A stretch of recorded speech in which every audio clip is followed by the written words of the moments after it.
அட மாப்பிள்ள நான் யோகியந்தா நீங்க செஞ்ச பாகியந்தா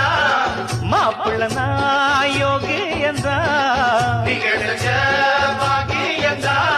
யாருக்கும் தெரியாம நான் சாலிய கட்டவும் மாட்டேன் நியாயத்தை மறக்காம அட நானும் உன்கிட்ட கேட்டேன் என்னோட ஆசை உன் பொண்ணோட பேச ஏ மாமா நீ சொன்னா கேளு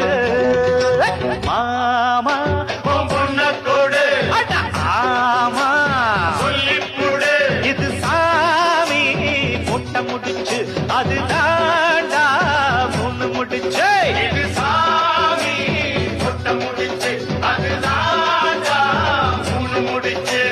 சாலி கட்டவும் மேளம் கொட்டவும் நேரம் வந்துடுச்சு ஊரு உலகம் சேர்ந்து எனக்கு மாலை தந்துடுச்சு